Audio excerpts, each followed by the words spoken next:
ఈ వారం ఓటీటీలకు వచ్చిన మూవీస్ ఎలా ఉన్నాయో ఒకసారి చూద్దాం. జగపతి బాబు, లయ జంటగా నటించిన లేటెస్ట్ మూవీ 'వదల'. ఇది రీసెంట్‌గా అమెజాన్ ప్రైమ్‌లో స్ట్రీమింగ్‌కి వచ్చింది. ఈ మూవీ బేసిక్ స్టోరీ లైన్ ఎలా ఉందంటే, హీరో యోగి ఓ డాక్టరు భార్య పిల్లలతో ఆనందమైన జీవితం గడుపుతుంటాడు. ఇంతలో ఓ యాక్సిడెంట్‌లో ఈ యువతి అముదని సేవ్ చేస్తాడు. తర్వాత అముద యోగి లైఫ్‌లోకి వస్తుంది.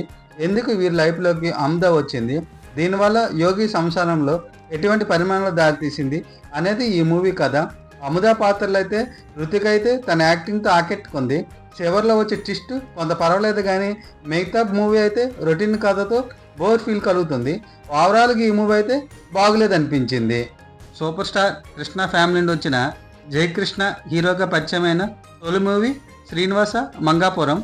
ఈ మూవీ రీసెంట్గా అమెజాన్ ప్రైమ్లో స్ట్రీమింగ్కి వచ్చింది. ఈ మూవీ బేసిక్ స్టోరీ లైన్ ఎలా ఉందంటే, హీరో శ్రీను తిరుపతిలో తొలి చూపులోనే హీరోయిన్ మంగను చూసి ప్రేమలో పడతాడు. తిరుపతినే గడగడలాడించే పెద్దిరెడ్డి కూతురు మంగ కావడం విశేషం. అలాంటి కుటుంబం చెందిన మంగను దక్కించుకోవడం కోసం శ్రీను ఏం చేశాడు, బల్లారి నేపథ్యంలో వచ్చిన ఆసుబాబు మంగకు సంబంధం ఏంటి అనేది ఈ మూవీ కథ. హీరోగా జయకృష్ణ అయితే తన యాక్టింగ్తో ఆకట్టుకున్నాడు. అలానే మోహన్ బాబు, కిక్ శ్యామ్ కూడా తన యాక్టింగ్తో అదరగొట్టారు. ఈ మూవీ రొటీన్ కథలా ఉండడం, పెద్దగా ట్విస్ట్ లేకపోవడం, వచ్చిన ట్విస్ట్ కూడా ఊహించి తగ్గ ఉండటం వల్ల ఈ మూవీ అయితే పెద్దగా ఆకట్టుకోలేకపోయింది. శ్రీకాంత్, లయ జంటగా నటించిన latest movie 'mister middle class'. ఇది రీసెంట్గా అమెజాన్ ప్రైమ్ ఓటీటీలో స్ట్రీమింగ్కి వచ్చింది. ఈ మూవీ బేసిక్ స్టోరీ లైన్ ఎలా ఉందంటే, మిడిల్ క్లాస్ చెందిన హీరో వెంకటరమణ వెంకటేశ్వర స్వామి భక్తుడు. హీరో కష్టాలు చూసి ఓ రోజు వెంకటేశ్వర స్వామి ప్రత్యక్షమయ్యి ఓసారి నగలు, మరోసారి ఓ బుక్ ఇస్తాడు.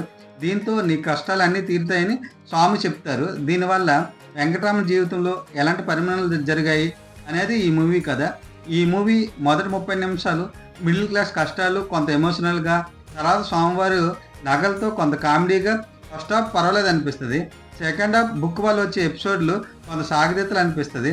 చివరిలో వెనిల్ కిషోర్ అక్కడ 2 సూప్ ఎపిసోడ్ అయితే కొంత కామెడీతో ఆకట్టుకుంది. ఓవరాల్గా ఈ మూవీ అయితే మరంత కాదు కానీ పర్వాలేదు అనిపిస్తుంది.